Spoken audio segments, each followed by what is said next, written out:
हरे कृष्णा। तो अभी हम भगवद गीता के 7वें अध्याय के अंतर्गत श्लोक संख्या 27 पर विचार करेंगे। इच्छा द्वेष समुत्थेन द्वंद्व मोहेन भारत सर्वभूतानि सम्मोहं सर्गे यान्ति परन्तप। तो यहाँ पर भगवान कह रहे हैं कि सर्वभूतानि, जितने भी प्राणी हैं इस भौतिक जगत में, जितने बद्ध जीव हैं, वे सम्मोह को प्राप्त हो रहे हैं, सम्मोहित हो रहे हैं। कैसे? द्वंद्व मोहन, द्वंद्व के मोह से सम्मोहित हो रहे हैं। और द्वंद्व किस प्रकार का है? इच्छा द्वेष समुत्थेन, इच्छा और द्वेष से जो उत्पन्न है, जो द्वंद्व है, उसके मोह से समस्त प्राणी सम्मोहित हो रहे हैं। सर्गे यान्ति परन्तप। तो इस भौतिक संसार में जो है सभी सम्मोहित हैं। अब हम सुनेंगे प्रभुपाद तात्पर्य में क्या लिखते हैं। श्रील प्रभुपाद की जय। जीव की स्वाभाविक स्थिति शुद्ध ज्ञान रूप परमेश्वर की अधीनता है। मोहवश जब व्यक्ति इस शुद्ध ज्ञान से दूर हो जाता है तो वह माया के वशीभूत हो जाता है और भगवान को नहीं समझ पाता है। ये माया इच्छा और घृणा के द्वंद्व रूप में प्रकट होती है। इसी इच्छा तथा घृणा के कारण व्यक्ति परमेश्वर से तदाकार होना चाहता है और भगवान के रूप में श्री कृष्ण से ईर्ष्या करता है। किंतु शुद्ध भक्त इच्छा तथा घृणा से मोहग्रस्त नहीं होते, अतः वे समझ सकते हैं कि भगवान श्री कृष्ण अपनी अंतरंगा शक्ति से प्रकट होते हैं। पर जो द्वंद्व तथा अज्ञान के कारण मोहग्रस्त हैं, वे यह सोचते हैं कि भगवान भौतिक यानी अपरा शक्तियों द्वारा उत्पन्न होते हैं। यही उनका दुर्भाग्य है। ऐसे मोहग्रस्त व्यक्ति मान अपमान, दुख सुख, स्त्री पुरुष, अच्छा बुरा, आनंद पीड़ा जैसे द्वंद्वों में रहते हैं और सोचते रहते हैं ये मेरी पत्नी है, ये मेरा घर है, मैं इस घर का स्वामी हूँ, मैं इस स्त्री का पति हूँ। यही मोह के द्वंद्व हैं। जो लोग ऐसे द्वंद्वों से मोहग्रस्त रहते हैं वे निपट मूर्ख हैं और वे भगवान को नहीं समझ सकते। तो यहाँ प्रभुपाद का तात्पर्य पूरा हुआ। अब हम सुनेंगे श्री भगवान ने कहा में इस श्लोक की कैसी व्याख्या हुई है। पिछले श्लोक में श्री कृष्ण ने कहा था कि श्री कृष्ण तो सभी जीवों को जानते हैं परंतु सामान्य जीव श्री कृष्ण को नहीं जानते हैं। उस समय अर्जुन के मन में संशय उत्पन्न हुआ कि यदि श्री कृष्ण सभी जीवों को जानते हैं तो सभी जीव श्री कृष्ण को क्यों नहीं जानते हैं।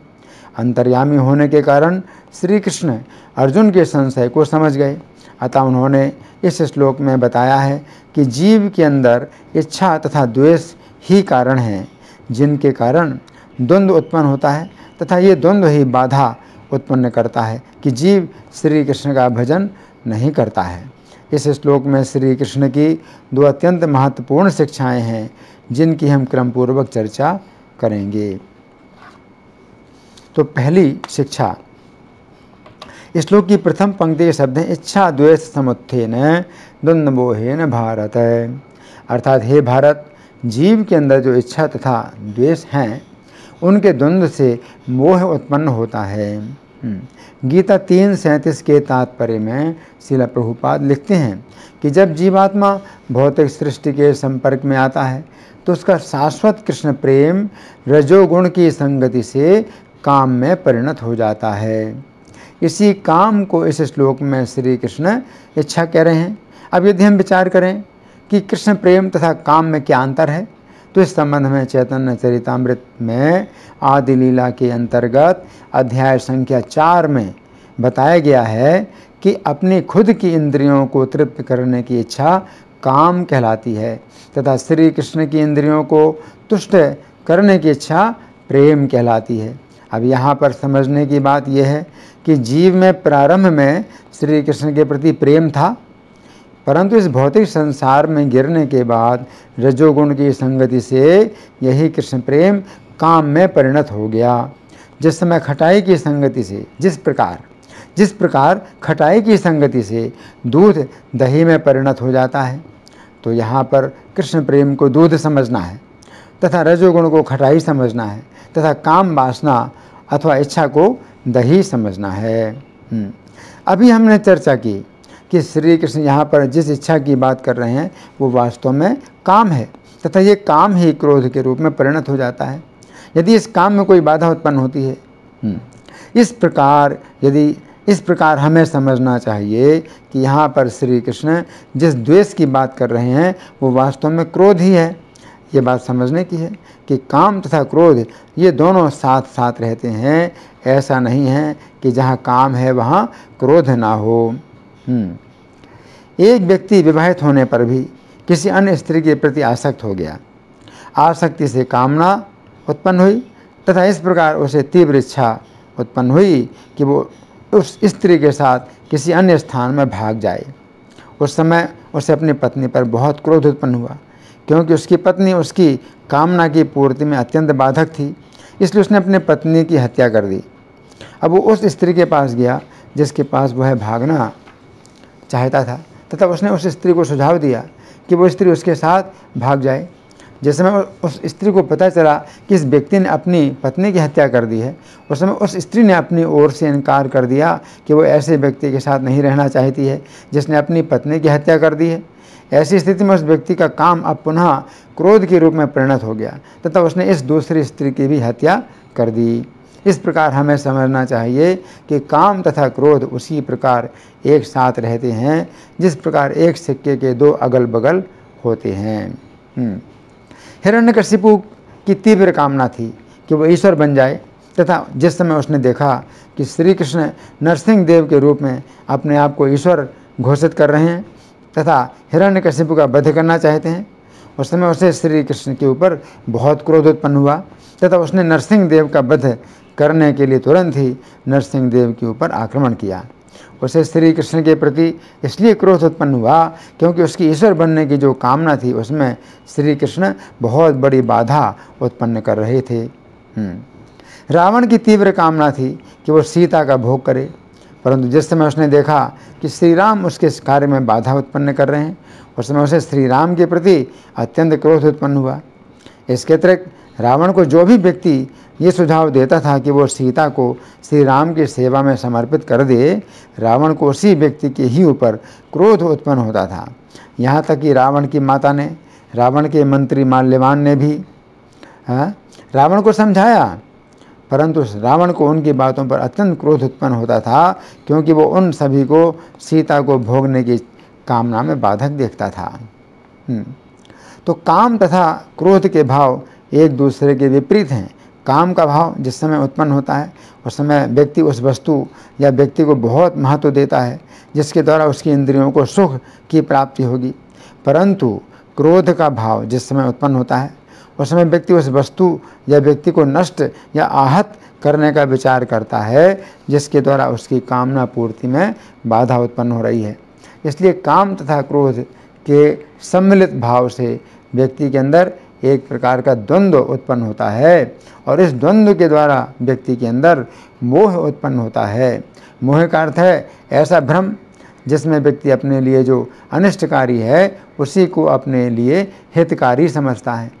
पतंगा जिस समय अग्नि को देखता है उस समय उसके अंदर कामना उत्पन्न होती है कि वो अग्नि को भोगे, फिर उसके अंदर क्रोध उत्पन्न होता है कि अग्नि उसे क्यों नहीं प्राप्त हो रही है। अब काम तथा क्रोध के इस द्वंद्व से उसके अंदर मोह उत्पन्न होता है कि अग्नि ही उसे सुख प्रदान करेगी। ये विपरीत ज्ञान ही मोह है। तो यहाँ पर श्री कृष्ण कह रहे हैं कि इच्छा तथा द्वेष से उत्पन्न हुए द्वंद्व के द्वारा सभी प्राणी मोह को अर्थात विपरीत ज्ञान को प्राप्त होते हैं। ऐसी स्थिति में वे श्री कृष्ण को अपना हितकारी ना समझकर जो वस्तु अहितकारी है उसे ही अपने लिए हितकारी समझते हैं। यहाँ पर श्री कृष्ण अर्जुन के लिए भारत शब्द का प्रयोग कर रहे हैं। भारत शब्द का अर्थ है ऐसा व्यक्ति जो भा अर्थात प्रकाश में रत है। यहाँ पर प्रकाश का अर्थ है ज्ञान का प्रकाश। तो भारत कहकर श्री कृष्ण अर्जुन से कह रहे हैं कि हे अर्जुन, तुम अन्य जीवों की तरह मोहग्रस्त मत बनो क्योंकि तुम मेरे द्वारा गीता के ज्ञान का प्रकाश प्राप्त कर रहे हो। अब दूसरी शिक्षा, इस श्लोक की दूसरी पंक्ति के शब्द हैं सर्वभूतानि सम्मोहम सर्गे यान्ति परंतप। अर्थात इस भौतिक सृष्टि में सभी प्राणी सम्मोह को प्राप्त हो रहे हैं। सम्मोह शब्द का अर्थ है ऐसी अवस्था जिसमें व्यक्ति अपने विनाश की ओर आगे बढ़ता जाता है तथा ये सोचता है कि उसे उस दिशा में सुख की प्राप्ति होगी। अभी हमने मोह शब्द की चर्चा की थी कि पतंगे के अंदर जिस समय मोह उत्पन्न होता है उस समय वो सोचता है कि अग्नि ही उसे सुख प्रदान करेगी। ये तो मोह की स्थिति है, परंतु सम्मोह की स्थिति में वो पतंगा अग्नि की ओर बढ़ने लगता है। सामान्य व्यक्ति जो सम्मोहित नहीं होता है वो यदि अग्नि की ओर बढ़ता है उस समय अग्नि का ताप उसे अग्नि की ओर बढ़ने से रोक देता है तथा वो व्यक्ति अग्नि के निकट नहीं जा पाता है। परंतु पतंगा सम्मोहित होने के कारण अग्नि के ताप का अनुभव नहीं करता है तथा वो अग्नि में प्रवेश कर जाता है। इस प्रकार उसकी मृत्यु हो जाती है। इसी प्रकार हरिण भी शिकारी के द्वारा उत्पन्न किए हुए संगीत के द्वारा सम्मोहित हो जाता है। ऐसी स्थिति में शिकारी अपना संगीत बंद करके उसे अपने बाण के द्वारा विद्ध कर देता है। सामान्यतः हरिण इतनी तेजी से भागता है कि शिकारी अपने बाण के द्वारा हरिण को भेद नहीं पाता है, परंतु जिस समय हरिण संगीत के द्वारा सम्मोहित हो जाता है उस समय उसे सामने से ही शिकारी अपने बाण के द्वारा विद्ध कर देता है। तो यहाँ पर श्री कृष्ण कह रहे हैं कि इच्छा तथा द्वेष के कारण उत्पन्न हुए द्वंद्व के मोह से जीवात्मा इतने अधिक सम्मोहित होते हैं कि श्री कृष्ण की माया को भोगने के लिए माया की ही ओर बढ़ते जाते हैं, जिसमें उन्हें लगातार जन्म तथा मृत्यु की भीषण यातनाएं प्राप्त होती हैं। तो यहाँ पर श्री कृष्ण अर्जुन के लिए परंतप शब्द का प्रयोग किया था। परंतप शब्द का अर्थ है ऐसा व्यक्ति जो अपने शत्रुओं को तपाता है। इसका अर्थ है कि अर्जुन के शत्रु भी सम्मोहित होकर अर्जुन की ओर बढ़ते हैं कि वे अर्जुन का वध कर देंगे, परंतु अर्जुन उन्हें अपने बाणों के द्वारा अत्यंत कष्ट पहुंचाते हैं। महाभारत के द्रोण पर्व के अंतर्गत अध्याय संख्या 18 में वर्णन आता है कि कौरव पक्ष के अनेक योद्धा अर्जुन का वध करने की इच्छा से प्रसन्नतापूर्वक व्यूह बनाकर खड़े हो गए। अर्जुन को अपने निकट आते देखकर वे योद्धा हर्षपूर्वक बड़ी जोर से गर्जना करने लगे।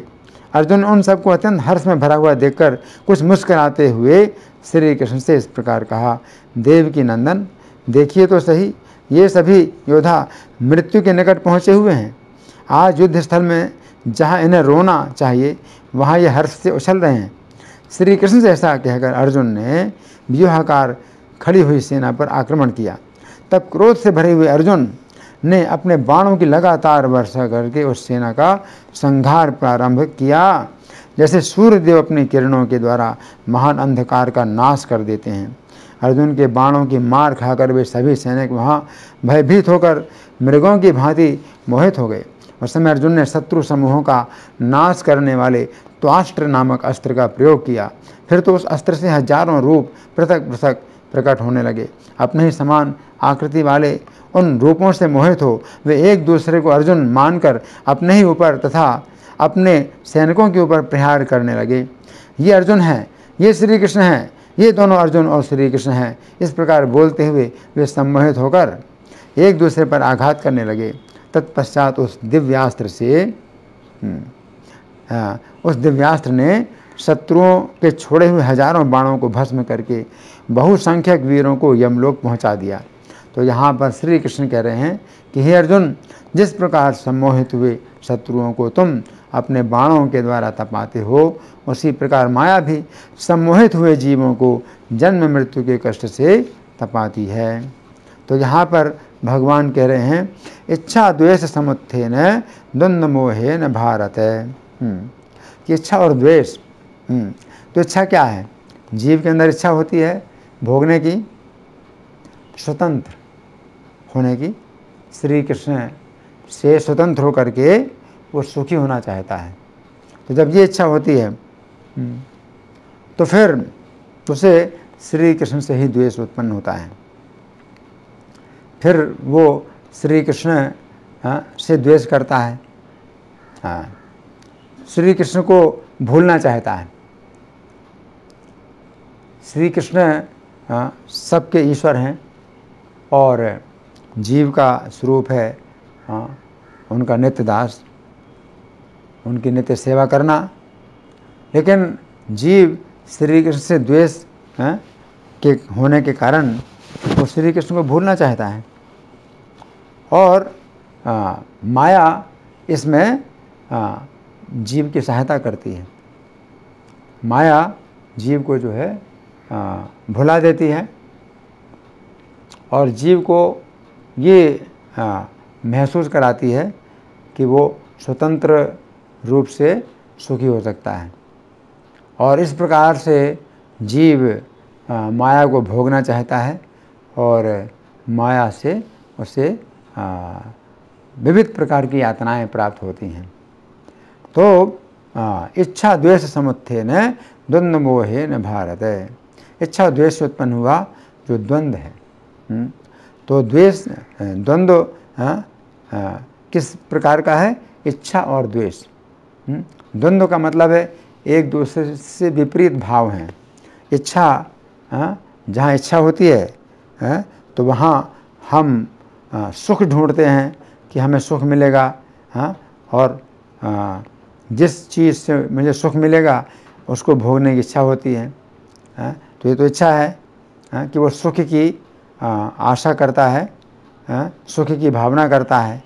और द्वेष उल्टा है, द्वेष उल्टा है कि ये मेरे सुख में बाधक है तो इसको नष्ट होना चाहिए। तो द्वेष उसको उत्पन्न होता है कि ये मेरे सामने क्यों है जो कि बाधा डालने वाला। तो इस प्रकार से इच्छा और द्वेष ये द्वंद्व हैं। तो इस प्रकार के द्वंद्व इस भौतिक संसार में मिलते हैं, सुख और दुख। तो ये द्वंद्व, ये भौतिक संसार द्वंद्वात्मक है। इसे जो है द्वंद्व का संसार कहा जाता है कि सुख मिलता है उसके बाद दुख मिलता है, फिर सुख फिर दुख, इस प्रकार से ये परिवर्तन, सुख और दुख का परिवर्तन होता है। उसी प्रकार से सर्दी और गर्मी तो ये भी परिवर्तन होते हैं। सर्दी के बाद गर्मी, गर्मी के बाद सर्दी, ये परिवर्तन होते हैं। उसी प्रकार से मान और अपमान, तो कभी मान सम्मान मिलता है, फिर कहीं अपमान मिलता है। इस प्रकार से ये द्वंद्व चलते रहते हैं। तो यहाँ पर भगवान कह रहे हैं कि इसी द्वंद्व में सभी जीव सम्मोहित हैं। तो द्वंद्व में सम्मोहित हैं कि जब गर्मी पड़ती है तो भौतिक संसार ये दुखों का स्थान है, लेकिन हर व्यक्ति जो है क्या सोचता है कि बहुत गर्मी पड़ रही, अरे बहुत गर्मी पड़ रही है, तो वो क्या सोचता है कि अगर ये गर्मी चली जाए तो मैं सुखी हो जाऊंगा। जबकि ये भौतिक संसार दुखों का स्थान है। अगर ये दुख चला जाएगा तो दूसरे प्रकार का दुख आएगा, तो हमेशा दुख आएगा। लेकिन वो सोचता है कि ये दुख जो है क्यों आ गया मेरे ऊपर, ये दुख जो है दूर होना चाहिए। तो इसलिए हमेशा इसी भावना में रहता है कि गर्मी है, बहुत गर्मी है। फिर गर्मी चली जाती है तो फिर ठंडी, तो फिर ठंडी में सोचता है कि बहुत ठंडी आ गई, बहुत ठंडी आ गई। तो वो सोचता नहीं है, स्थिर ज्ञान उसका होता नहीं कि भौतिक संसार ये जो है दुखालयम, ये दुखों का स्थान है ना। तो अगर कोई दुख आया तो इसमें आश्चर्य नहीं करना चाहिए दुख क्यों आ रहा है, हमें तो और भी दुख मिलना था, ये तो कम मिला है दुख। तो ये ना सोच करके उसका जो है ज्ञान स्थिर नहीं होता है। अगर सुख मिलता है तो फिर वो बड़ा खुश होता है कि मुझे सुख मिल गया, मैं सुख मिल गया। लेकिन वो ये नहीं सोचता है कि ये सुख चला जाएगा। तो ये भौतिक संसार सुखों का स्थान नहीं है। तो इस द्वंद्व के मोह में लोग जो है पड़े हैं। तो कभी बरसात होती है तो फिर यही चर्चा होती है कि काफ़ी वर्षा हो रही है, बहुत वर्षा हो रही। फिर वर्षा नहीं होती है तो इसी बात की चर्चा होती है कि यही वर्षा नहीं हो रही, वर्षा नहीं हो रही। लेकिन कोई व्यक्ति नहीं सोचता है स्थिरतापूर्वक कि हमें इस भौतिक संसार में नहीं रहना है। हम अगर ऐसी सेवा करें श्री कृष्ण के चरणों में कि हम इस भौतिक संसार से निकल जाएं, तो भौतिक संसार से निकलने में ही अपनी रक्षा है। तो ये व्यक्ति कोई नहीं सोचता है हर व्यक्ति सोचता है इसी भौतिक संसार में ही मुझे सुख भोगना है, ये सुख मिल गया तो बड़ा अपने को सुखी मानता है। फिर जब दुख मिल गया तो सोचता है कि ये दुख क्यों मिला, ये दुख क्यों मिला। तो संसार को जो है वो सुख भोगने का स्थान मानता है, और इसी को कहते हैं सम्मोह, कि जीव को इतना सम्मोहित है कि वो सोचता नहीं है कि भौतिक संसार से ऊपर जो परे जो श्री कृष्ण का धाम है, तो वो जो है हमारे लिए असली सुरक्षा है। धन्यवाद। हरे कृष्णा।